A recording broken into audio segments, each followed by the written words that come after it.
The room is silent, except for the faint hum of machines. Behind a sealed glass window, a scientist watches over a tank filled with liquid nitrogen. Inside it lies a human body, frozen, waiting for a future that might never come. It sounds like science fiction, but it's not. Because right now, deep inside facilities like Alcor Life Extension Foundation, dozens of people, and even pets, are preserved in the hope that one day, science will bring them back. And if that sounds unbelievable, here's the twist. This isn't just the dream of a few eccentrics, it's the obsession of some of the richest people on Earth. Jeff Bezos, Peter Thiel, Yuri Milner, all quietly investing in the same goal, to stop aging itself. They call it rejuvenation biotechnology. But behind the polished term lies a darker, stranger question. What happens when money starts chasing immortality? Welcome to Tech Orbit, where we explore the future of technology, AI, and the ideas shaping our world. Because somewhere in California, another facility, Altos Labs, is doing something even more radical. Instead of freezing bodies, they're trying to reverse the clock at the cellular level. They believe aging isn't a natural process. It's just a code that can be rewritten. And that belief has attracted billions. From Silicon Valley to Saudi royalty, investors are pouring unimaginable sums into the idea that death is a problem to be solved. But why now? Why are these billionaires at the peak of human achievement turning toward the one thing they still can't control? Time? Maybe it's fear. Maybe it's ego. Or maybe they know something we don't. Because behind the glossy walls of Altos Labs, experiments are showing something extraordinary. In mice, old cells are being reprogrammed, literally made young again. Aging eyes restored, damaged organs healing themselves. If it works in humans, death might not just be delayed, it might be defeated. But every miracle comes with a price. And the scientists inside these labs are starting to ask a chilling question. If we conquer death, what happens to life? Because what they're about to discover might change everything we thought we knew about being human. In 2006, a quiet revolution began in a Japanese lab. A scientist named Shinya Yamanaka discovered that you could take an old cell and make it young again. He found a set of 4 genes, now called the Yamanaka factors, that could rewind a cell's biological clock. What he created was nothing short of a scientific time machine. For that discovery, he won the Nobel Prize. But for others, it sparked something much bigger. Because if a cell can be reprogrammed, what about an entire body? What if aging itself could be treated like a disease? That's where Altos Labs comes in.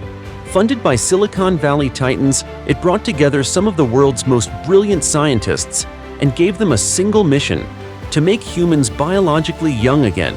Inside their sleek, ultra-secretive facilities, researchers study how to reset the body's cellular software.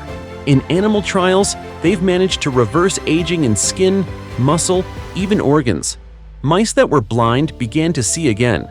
Aging livers started functioning like new.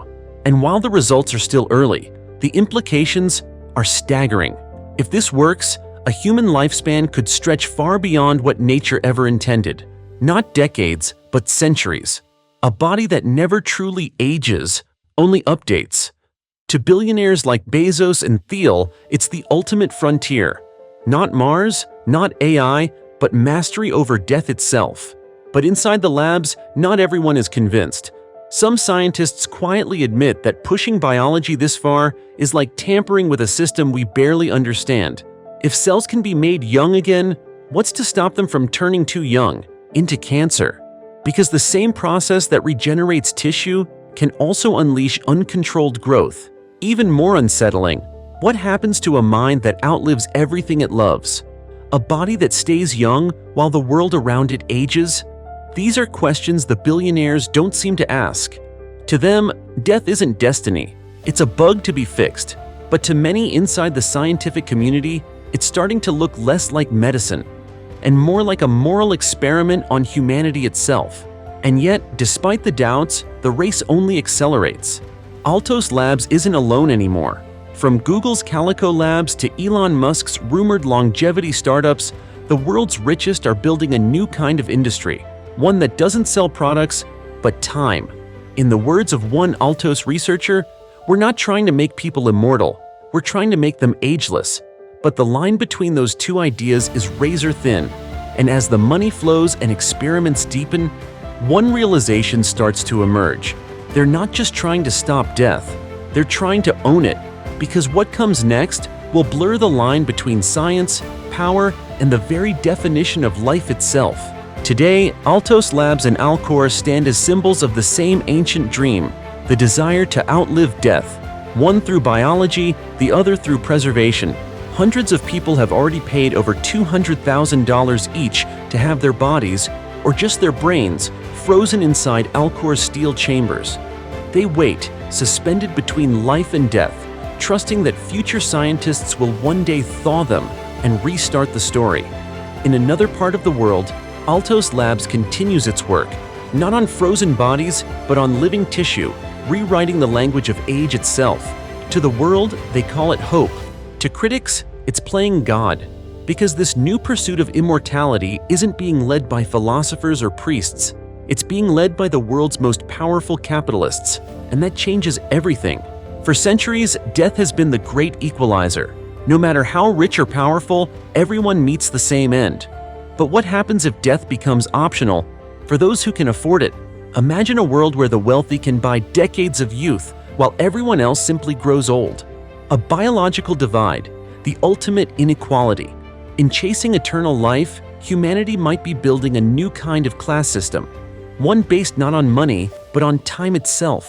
It makes you wonder, if the first immortal human is born in our lifetime, will they ever truly live free or spend eternity inside a golden cage? Maybe this story isn't really about technology at all. Maybe it's about fear, the one thing that unites every human being. Fear of endings, fear of being forgotten. For the billionaires funding these projects, conquering death might feel like the final victory, but perhaps what they're really chasing is peace, a way to quiet that unshakable truth that no amount of wealth can erase, that life is precious because it ends. And yet, humanity keeps reaching. We've already conquered the sky, the atom, and the code of life itself. Perhaps this was inevitable. Our final frontier isn't outer space, it's time.